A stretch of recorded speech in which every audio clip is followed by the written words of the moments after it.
We're joined with Gemma Mansi here at the Monday Night Community Show. Gemma, firstly, can you give us an introduction about yourself and the project you're working on?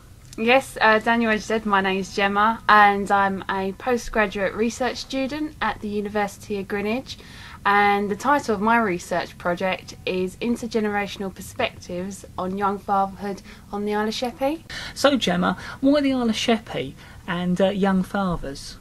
I personally have a major interest in local history, which has become part of my research project.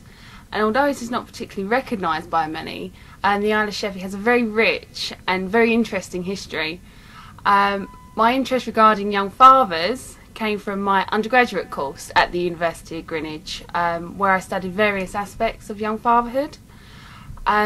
Now, as part of my postgraduate research, I want to fuse young fatherhood and local history together.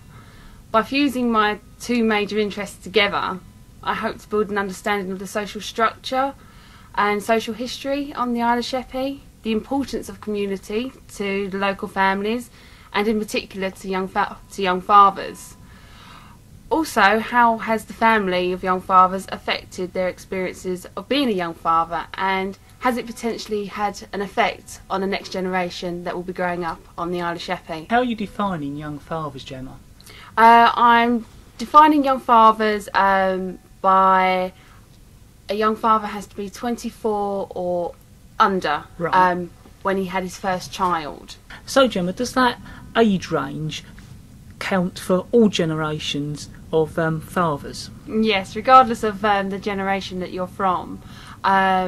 The criteria 24 and under when you had your first child still remains the same, yes. Okay, we are joined with Gemma Mansi here at BRFM on the Monday Night Community Show. We are joined with Gemma Mansi here at the Monday Night Community Show. We're talking all about a research project. So Gemma, what is the process of the research, and how can young fathers get involved? Well, the first phase of my research was focusing on historical documents that are available around Sheppey.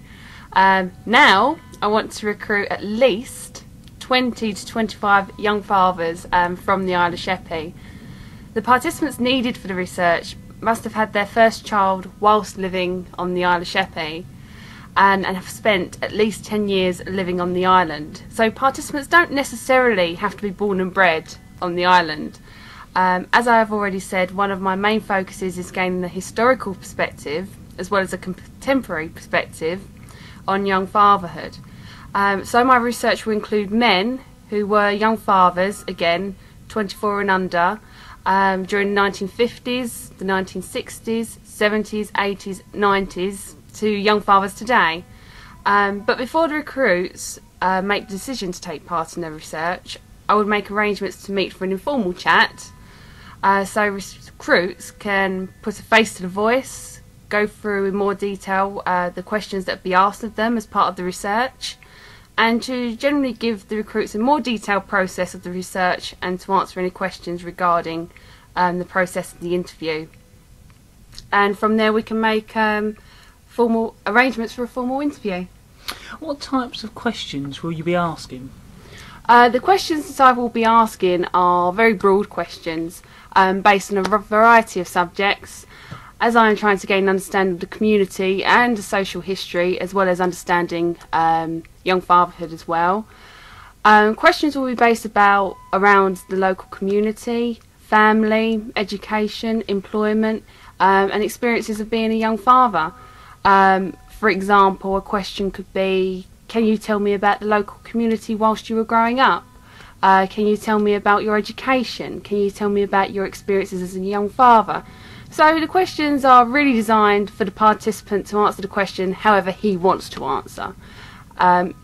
Also, as part of an informal chat, participants can let me know if there are any questions that they do not wish to answer due to a particular subject being particularly sensitive to the participant as well. We are joined with Gemma Mansi here at the Monday Night Community Show. We are joined with Gemma Mansi here at BRFM. So, Gemma, if you're a father and you'd like to take part in the research project, what would be the process of the interview? Well, after I have fully explained the process of the research, answered any questions, and if it has been decided that he still wishes to take part in the research, I will make arrangements for an interview.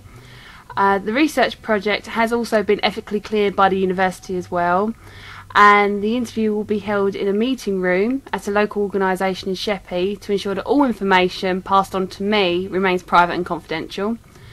Also, fathers I have spoken to already have raised concern about the use of their identity within the research. Just to let everybody know, your name will be changed and the only person allowed access to your information will be me. The interview will be recorded and will be at least an hour long.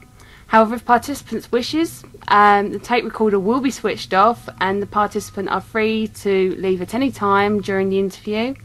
The interview will take place on a day and time most convenient to them, and for the participants' time and expense spared, I will be issuing £50 per participant.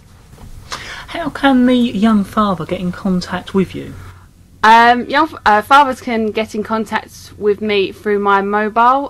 Number is 077 27 657 882.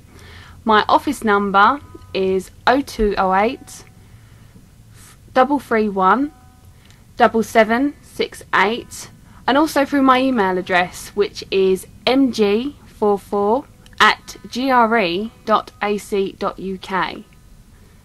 And also, a finishing note, please, Daniel. Okay, yeah. Can I just say a big thank you to all the staff at Seashells Children's Centre, also the Healthy Living Centre in Sheerness, and all of the staff from local organisations who have helped me try to make this research possible. I really appreciate everybody's help. Thank you. Gemma, I'd like to thank you very much for telling us all about the research project. Thank you, Daniel.